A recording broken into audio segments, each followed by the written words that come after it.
Welcome back to another episode of the Unfounded Podcast, everyone. My name is Christopher Turner, and I am your host. Thank you for joining me again. Thank you for supporting the podcast over these last couple months while I've been on hiatus. It's been for good reason, and I'm here to fill you in on some of that, so that's exciting. Also have the video episode here, a new format for you.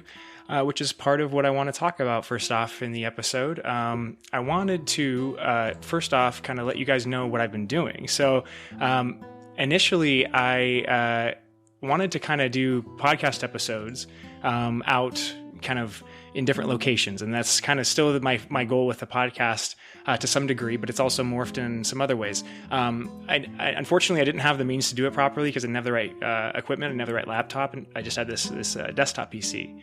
So fortunately, over Christmas, my very, very gracious parents, whom I love very much, bought me a brand new laptop, and it's beautiful. It's perfect for what I need to use it for this. So I'm going to be bringing you guys some really unique, cool, portable content from different locations, capturing the energies of those locations. And for those of you who were looking forward to the mission episode that I was going to do out in Tucson, I did do kind of a version of that episode, actually, and it's on my new TikTok channel. And I've been doing a lot over the last couple months on TikTok. That's partially why I've been doing the podcast, because I've been launching that. I've been doing small 3-minute long segments, chained of videos, miniature readings on there. So I really recommend you following me on TikTok. My name is @Chris the Sage. That's THA Sage, Chris the Sage, @Chris the Sage. That's my handle, and on there I have a bunch of content already, and there's going to be content coming every day. So that'll be a daily kind of reading that you can get if you want to go on there. That'll be for free every day. In addition to that, the podcast is going to be changing slightly. So if you'd like to, I'm going to be switching the podcast over to a subscription model. So I really want to start offering you guys more in-depth content, more content tailored specifically to you. Readings specifically. So if you're interested in getting more in-depth reading from me and you want to do it kind of in a collective way, you don't necessarily want to do it one-on-one basis because I don't have that set up quite yet, then I'm going to offer here within the next couple of days, you'll see it pop up on the Spotify and the Anchor app to subscribe. So it's going to be $5 a month if you'd like to subscribe. With that, you'll get at the very least, one collective reading per week. That'll be at least probably 20 to 30 minutes long. That'll include tarot and other channeled messages. And then in addition to that, you'll have those every week. So you'll get probably anywhere from like 4 to 5 additional readings a month for that $5. There'll be additional content I'll post on there as well for only for subscribers. But for those of you who don't want to subscribe, that is perfectly fine. I'm still going to be offering the regular podcast for free as usual. But in addition to that, it's also going to be available on more platforms for you, easier to access. So this is also going to be available on my Instagram page. It's going to be available on my Facebook page. And I'll have the links in here for you as well in the description so you guys can access those. It's also going to be on my TikTok page. So TikTok now offers 10-minute videos. So I'm going to divide this up into 10-minute segments, and you can also access it that way, in addition to watching it on Spotify yourself or listening on any of the other platforms that you've grown accustomed to up until this point. So with that all out of the way, I'm really excited for the subscription, guys. It's just a way that you can help support me and the podcast grow. We are growing very substantially on TikTok, and we've got a lot of traffic moving over from that venue too. So I'm excited to see what the future holds for the podcast. Also, I've been doing a lot more music, and that's going to be a big focus. So that's partially also why I haven't been on the podcast as much, as I've been focusing on getting these new messages, this new medium learned and kind of launched with a little bit of a base, a follower base, and then also starting to write music and focus more in on practicing my art forms and really honing them so that I can start to show them to the world, right? And I've been doing that, so good, which is good. So I'm going to be showing you more of that. If you'd like to, I have a couple little examples, nothing super significant, but a couple little examples on my TikTok page as well. So for now, check me out on TikTok if you want to keep up to date with me on kind of like a daily basis. But otherwise, keep checking back on Anchor or your other podcast platforms. So without further ado, it's been a while, again, since I've been here, so let's start it off with something familiar so we can get back into the flow of things. Behind me, I've got my my little Buddha book, and I'd like to start it off with that, so give me 1 second while I grab that, okay? All right. So I've got the Buddha book here, and again, I think I have it, excuse me, I think I had a little itch there. Yeah, it's backwards and upside down, unfortunately. Yeah, so I forgot to flip the video before I recorded this, so next time it'll be flipped for you so you can actually see what I'm reading. But this is The Sayings of the Buddha, Reflections for Every Day by William Ray. And we've done a bunch from this book. Really grateful to William Ray for all of the insight and inspiration that comes from this beautiful little book. I found this for like $5.99, I think, in like a discount bin at Barnes & Noble. It's a fantastic find if you ever stumble upon it. So without further ado, let's see what the angels, the ancestors, the guides have for us today. Page 132 and 133. So those are angel numbers for you. I would look up especially 133. That's a repeating number, right? So check those out. We can check them out here in just a second. It says on page 132, who makes unbounded love to become mindful, he sees the attachments all destroyed. Who makes unbounded love to become mindful, he sees the attachments all destroyed. So what I thought of initially was kind of more the mindful. It's out of place, right? It's right in the middle of there, and it just says mindful. So I was like, what does that mean in the context? Usually these passages, guys, they don't make sense, like they don't flow properly with modern day English, so usually we throw them away, kind of baby with the bathwater problem. But they're that way for a reason. They're that way on purpose. They sounded that way even in their day, I think, at least. I don't know. But they're there to analyze not only at kind of a verbiage level, but at like a phonetic level too, and like a structured level, language structure level. I don't know whatever word to use. But so mindful is in the middle of a sentence, and it says, who makes unbounded love to become mindful, he sees the attachments all destroyed. So who makes unbounded love to become? Unbounded love would be kind of opening yourself up to the world. That's the way I'm seeing it. Kind of allowing your heart to be something that isn't closed off to the people and things that are showing you love right now, right? Showing your light to the world. That's how I'm seeing who makes unbounded love to become. That's that to become means like an ongoing process, I believe, right? Who dreams of making love unbounded, right? And doing this continuously, finding the way to unbound and bridle themselves, unblock their heart from the walls that like almost habitually raise themselves as we venture through the world, right? So who makes unbounded love to become mindful?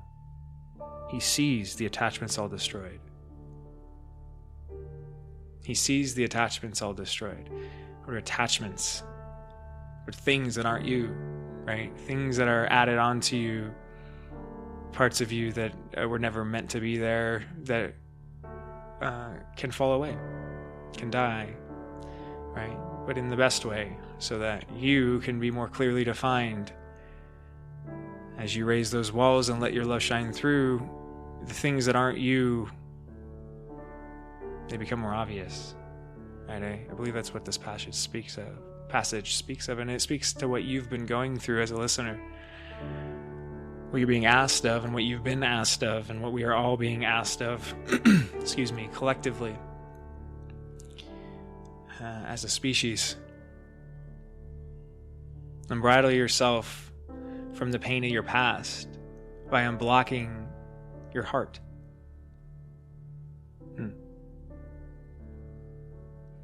That's page 132. Moving to page 133. If during the whole of life a fool lives with a wise man, he never knows the path of wisdom as the spoon never knows the taste of soup. I like that one. Let's do that one more time. If during the whole of life a fool lives with a wise man, he never knows the path of wisdom, as the spoon never knows the taste of soup.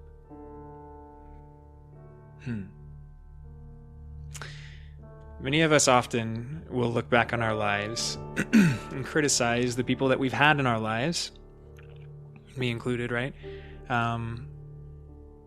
We'll criticize kind of the treatment that we've experienced. We'll criticize kind of the quality of friends we've had. We'll criticize the ways in which we've been hurt relative to other people. We'll make this fairness idea so prevalent in our head that we can't seem to escape it, which is a very nice segue to the point of today's episode, fairness, but we're not quite there yet. There's this way in which we like to think that if we would have had only this or that, only this person or that at this specific time, or only this advantage or that advantage, or the lack of this disadvantage or that disadvantage, that we would have been different. This whole thing could have been somehow better. Relative to what? I don't know. I guess it's relative to whatever emotion you're feeling in that moment that you're in this place. But it's an illusion. Your life is specific to you, like a fingerprint. Every experience, the good and the bad, are all part of you, intentionally. Running away from that is like the most fundamental thing you can do to harm yourself. The trick is, most people say they aren't running away from themselves, and that may be true, but it's usually only true in the context of what you know about yourself, right? Who are you? And if that question is hard to answer, then there's a part of you that you're running away from. You just don't know you are, right? We try to tell ourselves that we need some kind of perfect example to show us what we could be, when in reality, you are the example. It lives inside of you, inside your heart, ironically enough. Your true desires. Your fears are masked by these things. Your fears mask these things, not by these things.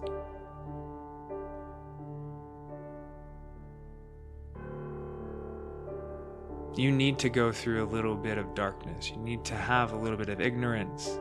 You need to try an idea that's not going to work and feel the defeat of failure, to know that you're the thing that can rise out of it, that you can be wrong, that that's the way you learn, that you can build something new out of something that has crumbled. And that new life is always worth it. So let's read this again. If during the whole of life a fool lives with a wise man, he never knows the path of wisdom, as the spoon never knows the taste of soup. So what is the path of wisdom then? It's the path of pain. If you want to know what the universe is, then what you're asking for is to walk where others don't tread, where other people don't want to go. That means you're going to have to feel some things that other people don't want to feel, including yourself. You're going to have to experience some things that will tear you apart at a fundamental level and make you feel like the only thing in this entire universe. So that you can understand God. So you can understand the other.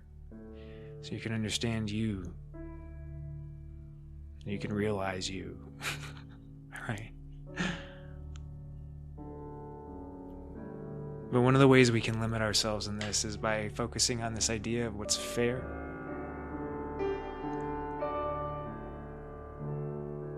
And before we go deeper into that idea, because we're going to do some research, I have a cool setup here, guys, I'm really excited to show you, where you can now kind of see what I'm looking up and everything in a more aesthetically pleasing kind of setup. At least I hope it's more aesthetically pleasing for you. So let's move on, because I want to do a little bit of a reading here for you. I'm not going to stop that in the regular episodes just because I'm offering the subscription, right? I want you to be able to kind of engage, even if you can't afford to, because I honestly never have the resources to support in the way I would like to all of the people that have helped me along the way. So I understand. And I'm still going to offer whatever I can to you. Okay. So that being said, let's do a reading. Intuitively, the last couple days have been kind of odd energy moving out of Christmas. Christmas was very positive and uplifting. I hope you had a wonderful Christmas, wonderful holidays if you do celebrate that holiday. If not, whatever holiday you do celebrate, I hope you had a wonderful one. And there's a weird energy moving out of that, and I think it's because we're moving towards the culmination of something. We're moving towards the new year, and that usually happens after Christmas. I've noticed it. We tend to kind of pull back into more of a reflection mode, right, as we go into the new year and thinking of what we've been through this last year. And so that's a big energy right now that you're in. That if you are feeling kind of confused as to why you might feel a little low, even though you have all of the positive energy around you, it's because you're processing what you've been through. 2022 was a big year for a lot of people, including myself. All of us empaths are waking up right now, and it's really doing something for the collective. The collective consciousness is coming online. That means we've all been through a lot this year and the years prior, and so it's not only reflecting on that, it's reflecting on like kind of leaving this past world behind and stepping through a doorway of sorts. Starting to go on a journey that you define and nobody else defines. Finally, right? Finally. Because you've done the work and you trust yourself. You know who you are. You believe in yourself, as you always should. And as you always should have. Right? So let's pull a card. I'm going to pull one card here for initially from just the standard Rider-Waite Tarot. I'm going to shuffle here on camera. You can't see it on this angle, but I'll show you the cards. I hope you can hear it. You can hear me shuffling. I'm holding it up to the microphone at least. Alright, angels and ancestors, what card does the collective need to see right now? That's a couple cards. Top one? Okay. I heard top one in my head, so we're going to take the top one on this one. I haven't looked at it yet. I'm just going to put these down first. When those flipped over, I see the Five of Wands, so that gives us like a little bit of context. You might feel like you're kind of in a battle of sorts, maybe with others around you or with yourself internally. Kind of speaks of what I was talking about. Maybe some of this reflection energy, past versions of yourself popping back out of you in weird ways. You having to recognize that you're not going backwards, that you're releasing something about that. I'm getting initially off of that, just that context card. And then we have, for our overall energy right now, we have the Five of Cups. Okay, so here I'm going to show you this card in case you could focus on it. So the Five of Cups, I don't know if I should hold it further away or should I? There we go. It's a little better. You can see it's a really beautiful card. There's, Sorry, I had a weird thought go through my head. There's a lot of color on this card is what I was thinking, but it came in a weird way. I've never looked at the color of the liquid on the ground here. But it's like a blood color, right? And we were talking about the heart initially. A lot of gold in this as well. I see a bridge in water, and I see obviously the person standing here cloaked in blue, so cloaked in the emotions, covered in the emotions. Somewhat of a hermit look, somewhat of a hermit energy right now to this card. See the person cloaked in their emotions and kind of reflecting on kind of what's past them. What's past them. I see this as the bridges you've crossed, right? The bridge in the background is, I feel like you've come from that direction. You're looking back on your past, your home, where you used to live, all these kind of things. And it's given you kind of a weird feeling of sorry for the distracting in and out of focus, guys, but it's getting you a weird feeling of nostalgia, but it's also like causing you to feel like you've lost something, some piece of you. You've bled for something. But the point of this card is to look at one, there's balance between the gold and the blue here, right? It's more of like earth energy and air energy. And then you have the cups, right? It's a fairly balanced card, except for the fact that there's no fire, right? The red usually symbolizes passion, so even with that, there's a little bit of passion there too. There's a way in which this energy, initially Five of Cups, usually represents some kind of emotional loss or feeling like you've lost something. But also, at the same time, it also represents the fact that you still have something. There's 2 cups out of the 5, and 2 represents partnership and love in some way, and so union. And I feel like what you're walking away from is like this past life, this past version of yourself that was kind of very passionate about certain things that you thought were going to be your path, that you really thought was going to be the way that you were going to end up going, and you put a lot of effort and time and energy. You built an entire city there, but at some point you realized you had to leave it, and when you did, you lost. You feel like you lost a part of yourself, but what you gained is so much more. And there's this golden land that you can't really see on the picture, but it's kind of implied as you look at it. There's this like land of, I hear milk and honey in my head, kind of at your back as soon as you turn around, as soon as you're done with this reflection process. Not that it's a bad thing. So I get that this card is really calling you to focus on the fact that you've gained a relationship that you'll never lose, a partnership you'll never lose, and that is the partnership with the divine. I'm getting that you're an intuitive person. You've probably been following the podcast for a while, or you may have been doing this before you found the podcast, and that you've gone through something. You've recognized some truth about the universe, at least to the level where the universe works with you now. And those are those 2 cups. It's your relationship with the universe right there. It's what's going to start fulfilling you more and more every day as you go down this path and this journey of speaking your truth. It doesn't mean you have to be a tarot reader. It doesn't mean you have to be a psychic medium or anything like that, right? A sage. Your version of it can be anything. It's just your truth. That's what's so beautiful, guys, is everybody can be whatever they want to be. The message is for everybody. It always has been. And that message is coming through really hard right now. Really strongly. Really hard is a weird way to put it. But really strongly. The sorrow is over with. You're just in the reflection period. And that reflection period doesn't last for very long. So don't worry about it. You've created something. You need to celebrate that. But also let yourself rest. Let yourself feel all of the emotion that you need to, and just let it go.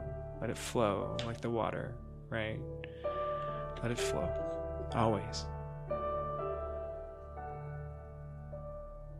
This life is for you. It's always happening for you, not to you. Right? So, it's a beautiful message from that to start off with. Let me get one other card here from the deck back here. We're going to do an Angels and Ancestors tarot card. This is from the Angels and Ancestors Oracle card deck by Kyle Gray. And this is one of my favorites. This is one of the first decks I ever bought, actually, guys. It's really popular. You can find it on Amazon, or I think even Barnes & Noble, other places like that. But let's see what we get here for the collective. It's been a tough energy the last couple months, guys. Ever since 11/11, there was a big portal that opened and kind of ushered us into a new earth of sorts. And there's been a lot of kind of residual energy since then, a lot of releasing and kind of equalizing yourself back to this new plane of existence, because we're in a new reality, essentially. A reality where you can more readily manifest your desires, because if you're listening to this, you stepped through that portal. You already did it, right? So stop putting pressure on yourself. You can't make a mistake. There's no mistakes, just detours, right? All right, what do we need to see? What is our oracle message for today? I heard 3 in my head.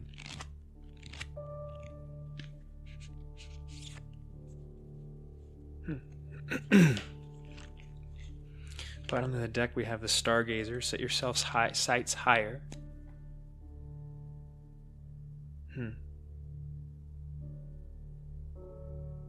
It's beautiful, huh? These cards are incredibly inspirational because there's like a life in the images that's like looking at a Da Vinci painting or something. Not that good, like not like technically, I mean, but like there's this life in the eyes of the characters that you see, the faces on these cards that really speak to me. It said set yourself higher, your sights higher. So there's a way in which you need to recognize the parts of yourself that are special and that deserve to be recognized, and that only you can manifest, and how you've already become this superstar because you are more fully aligned with who you are. As you complete steps and stages in the awakening experience, it becomes very hard to recognize when you've completed one. The best way to usually recognize it, unfortunately, is things start to get a little bit harder. But there's a way in which you kind of have to carve out space to recognize and reflect on what you've been through to give yourself credit. Right, is what I'm getting. In that credit, you'll set your sights higher because you'll recognize you're something that deserves to have more. Right? You've earned it. You've earned it. The other card is the Knight. It says, be brave and honest. Knight, be brave and honest. See the peace on his face? There's roses behind him, which is very significant to me. I was just out in the garden before I came in here. We don't have a garden, but in the backyard. And there was a rose bush that's very significant to me because I gave it to my dad from my grandmother for his birthday a couple of years ago, and he planted it.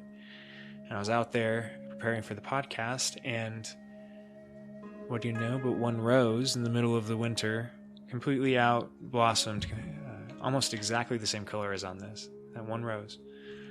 Beautiful. And we just had rain today. It's kind of a rainy, dreary day, and so there was a little bit of water and dew on the leaves, and it was something you don't see in the Phoenix Desert very often. But it seems significant to me, especially with this message of lowering the walls, this heart and passionate message.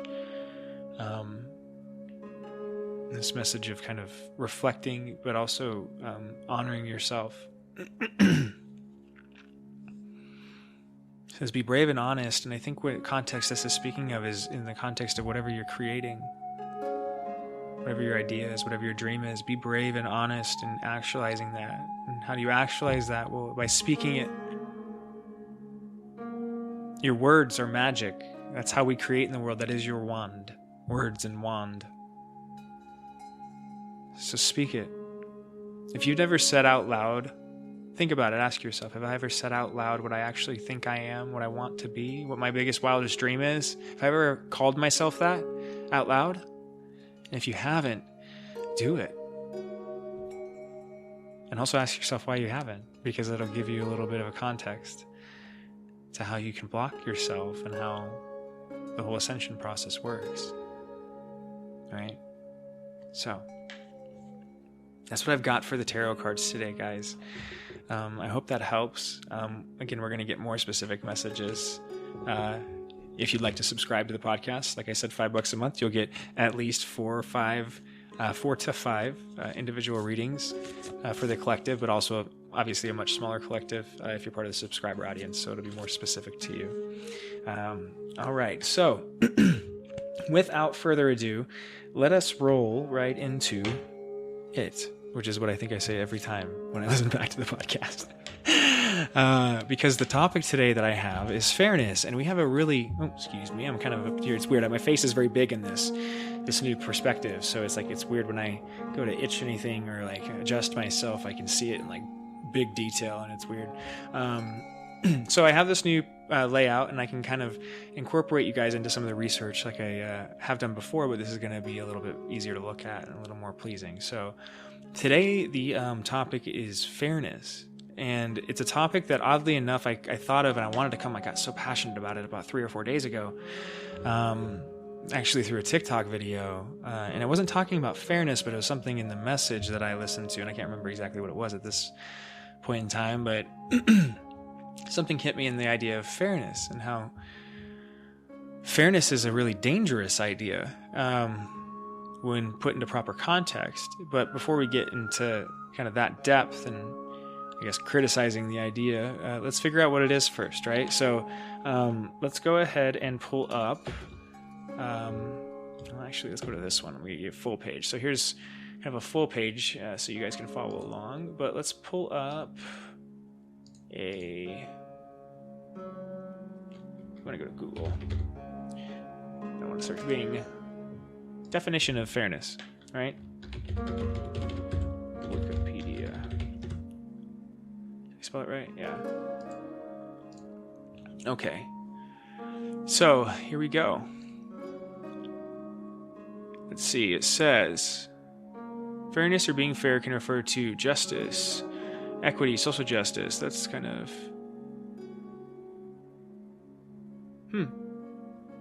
Doesn't look like it's actually together there. Let's go to this one. Fairness is the concept in sociology, law, and generally in society that something should be equal and not be a contradiction to accepted standards. It's related to justice in both the legal and sociological sense. I'm also getting your throat chakra, guys. Do some work on your throat chakra, right? Whether that's getting kind of anything with yellow stone, or is it yellow or orange? I believe it's yellow. Working on kind of expressing yourself, singing, any of these things, writing, journaling, those will all help. But your throat chakra, because I'm getting a lot of congestion when I came on here. Well, let's see here. Fairness is also treating others equally, or in a way that is considered right or reasonable. Fairness can mean sameness, where everything is kept equal by being the same. Fairness can also mean deservedness, meaning a person gets what they deserve. People who are successful by working hard get what they deserve. People who are lazy and do not work hard get less. This is an example, right? Fairness can also be based on need. Those who have more should give more to help others. This is based on the concept that people have obligations to each other. It's also a very, very insidious way to implant a Marxist idea into the psyche of people, because that is word for word almost, comes from the Marxist Manifesto. This idea that to each, I forget what the actual quote is. But anyway, this is a very, this idea in general is the equity and equalization, and fairness also can be based on need. Those who have more should give more to help others, that idea, right? Which on the surface I agree with. I'm not saying that's a bad concept, but there's this concept built in that relates to kind of the Marxist ideals. So this isn't based on the concept that people have obligations to each other. Judges, lawmakers, referees, and teachers are among those expected to be fair in their decisions. Fairness is keeping decisions free from any form of discrimination. Right. In the United States, fairness has long been a battle between equality and equity. Equality is the idea everyone should have an equal opportunity. If all the horses in a race start from the same point, the horse that wins is the fastest. Equity is the idea that the adjustments need to be made to make things fair for both entities. One should get more than the other because that would be fair in this sense. For example, in the game of golf, when playing a skilled golfer, a less skilled golfer may be given a handicap or extra points at the start of the game. This is to help make the final score fair for both players, or to judge accurately how well they're playing against themselves, right? So, this idea of fairness is built very deeply into us, and it's because it's a social idea, in some ways a law, that has kind of molded our perception of reality. It's one of the hardest concepts to teach kids. Fairness.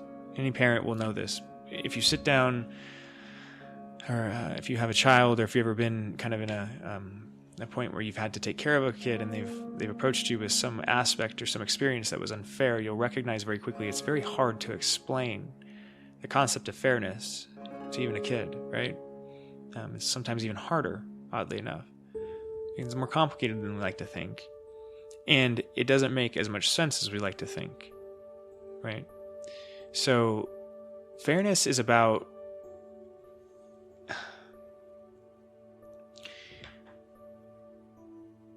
when we explain it to kids, we try to explain it in the context of, okay, you had some experience. Something happened to you that you don't think should have happened, right? And when you try to explain to a child why they've bumped their elbow or why somebody treated them badly, the best thing you can get to usually is something like the universe or God or luck or karma or whatever kind of has a way of dealing with these things, right? That if you treat people fairly or if you act in a fair way, then what you get back in the world is something like fairness. A fair experience. That the world will reflect fairness to you when you go out into it. But that's where the trick is, right? Because it doesn't. It doesn't reflect back this fairness when you go back into it, especially modern day. So we unintentionally kind of, by not being able to explain why bad things happen to kids and children, set them up for a certain kind of existential crisis as they enter the world. Because they don't understand properly, we don't understand properly as human beings that you're going to experience some things that are so deeply, incredibly unfair that the only way you'll be able to recover from them is to rectify your misunderstanding of fairness internally. If that makes sense. Because it doesn't really exist. The same way morality doesn't. It's balance. Again, it's always balance, guys.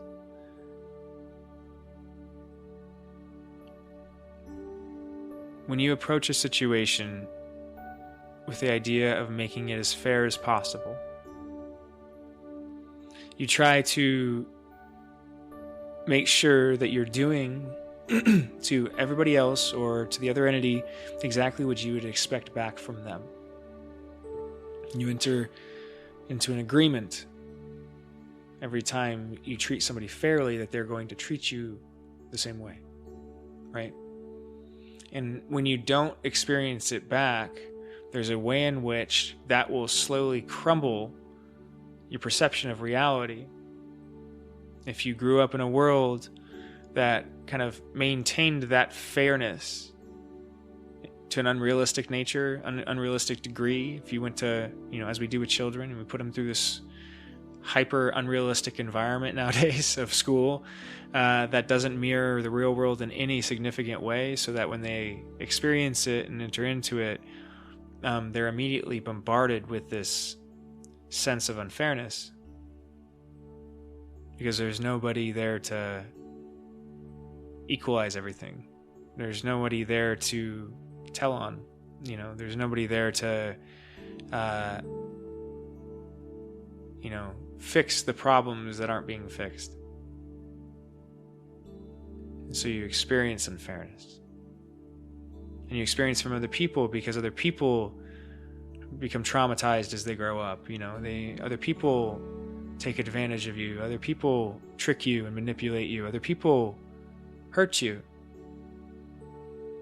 And as you continue through the world, you start to learn that there's not a lot of fairness in it. But why it's dangerous is if you're told that that's the way the world is, and you keep getting treated unfairly, who do you blame? There's only one thing in the equation that could be wrong, right? You. I must not be acting right. I must not be doing something. I must not be treating people fairly myself. I must have done something wrong. I must be out of alignment. I must, you can criticize. In reality, what you are is just this thing. You're just this being, whatever your name is. You're given that name. and you vibrate at a very specific frequency, and you do what you do. Whatever it is that's specifically you that you do, and you know what it is. You do this one thing, you twitch your nose, or you eat this one type of candy that you've done since you were a kid. It's you. And all you know to do, if you let go of control, you raise and lower those walls, right? You feel and love unconditionally. All you know to do is be you, is to be that kid. That child version of you that just wanted every dream you've ever had to be a reality, and recognized at those moments that it could be. All you have to do is recognize in these moments that's still true. It still can be. Your dreams can still be a reality, whether you're 15 or 75. Because this world is for you. Right? And the best way to approach it is to recognize that fairness isn't a thing that exists. You're going to experience unfairness, for sure. You're going to experience discrimination, for sure. You're going to experience lack, for sure. You're going to experience unnecessary pain and torture, for sure. Because that's what this is. But you're also going to experience joy and love and happiness, satisfaction, contentment, peace, serenity, ecstasy. You're going to experience all that too. If you let yourself, if you recognize those can exist in the same place. Heaven can be hell and hell can be heaven. Two sides of the same coin. So there's nothing about this that's fair. No. There's nothing about this that ever was. If you want to prove it to you at a deeper level, just look in nature. Right? How fair is it to be, a sea turtle pup or baby, whatever they call them, crawling for freedom seconds after being birthed into this world and being snatched up by a seagull or a sea lion. What would the experience of being born into a nest as a bird and being snatched out of that same nest by a hawk, right? It's not fair. It just is. And you're a piece of that system. You're a part of nature. Nature doesn't care about fairness. It doesn't care about equalizing. It doesn't care about equality or equity. It cares about being. The balance. If you want to call equity or equality the balance, then sure. But it doesn't try to institute it. It just recognizes it already exists by default. This is the balance. You're in it. You're just not recognizing half of it. And you're calling the other half unfair. Do you see? Because you calling everything unfair is what's holding you back. It's what's holding all of us back in this modern day. This idea that we need to have some equity before we can move forward. Somebody needs to give us something because we've been through something. No. You went through something because you're strong enough to go through something, and you already gained everything you're going to get from that because you were stronger. Keep waiting around for something more, you'll wait forever.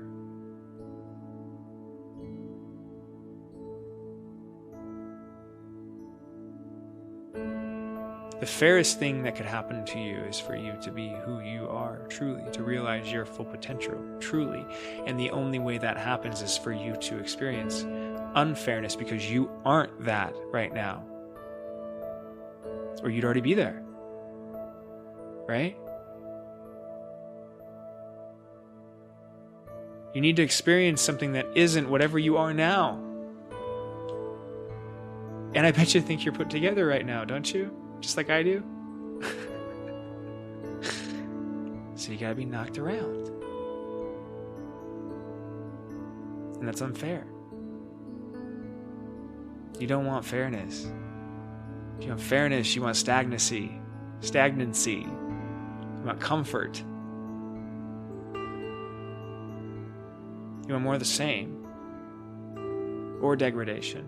Because more of the same is degradation. Entropy is a law of the universe. If you don't try to make something organized and whole, it degrades. By default. It doesn't stay still, it degrades. That's why iron rusts and houses fall down. Right? So let go of this side of you that feels like you need to wait for the world to be a fair place to be a player in it. You're going to be waiting for a long time. Instead, excuse me, clear your throat and speak your truth. Instead, put on your suit of armor and go out into the battlefield and recognize there's no better day to fight. There's no better day to feel it. Instead of running from the pain, recognize, hey, if I can choose when to experience it, I'll take it sooner rather than later, please. At least I can see where it's coming from.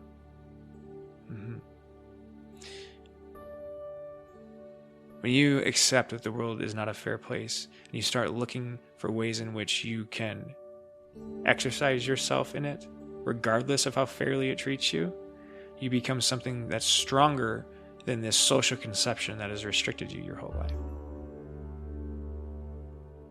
You start to create, you start to present yourself, you start to speak more fully, you start to treat people better.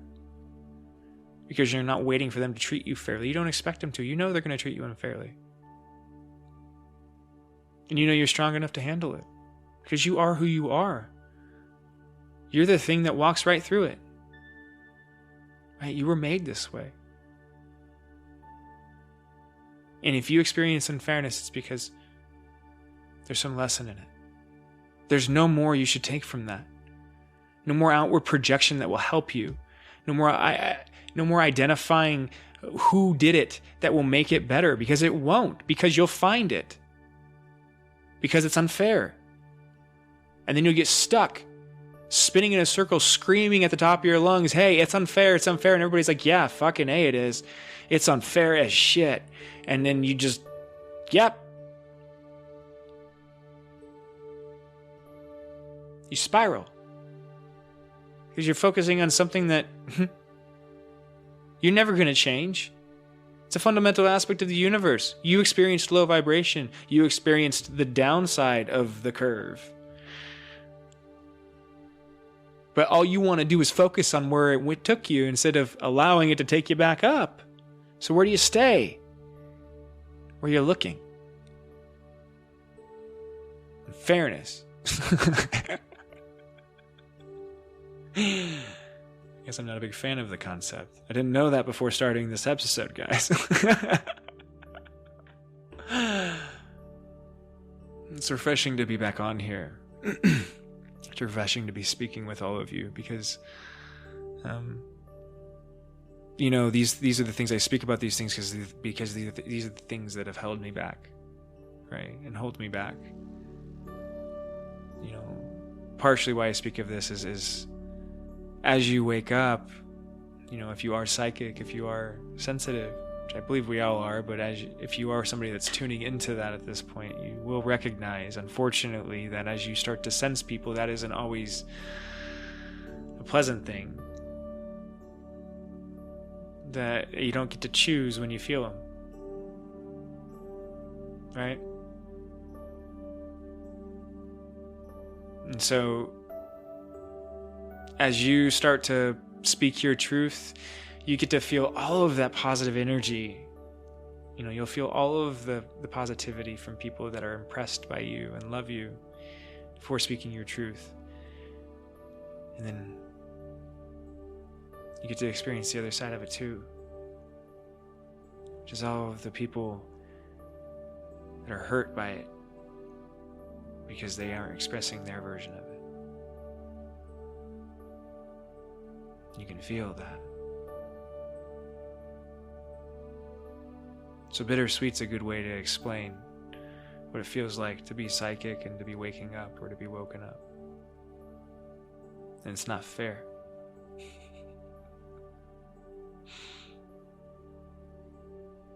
But it's worth it.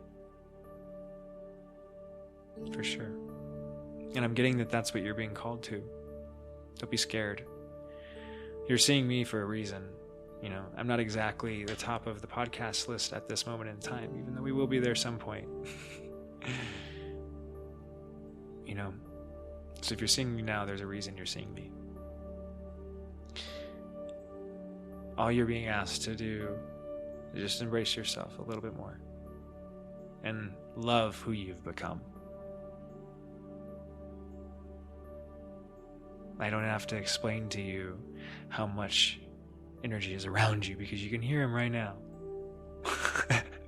Can't you? Yeah. So, with that, guys, that's going to be the Unfounded podcast for today. I hope you enjoyed it. And I will be back here soon. I don't know exactly how many episodes I'm going to do a week of the standard podcast yet. There'll be at least one, right? But there could be more than one. I'm thinking maybe two to start with, just so we keep it at a reasonable scale, because I also am going to be doing other videos that just take some editing. It's a lot of editing, a lot of other time behind the scenes that you don't see, right? So trying to schedule it out properly so I'm not making a life that I don't want to be a part of. Because that's what you do when you make something, right?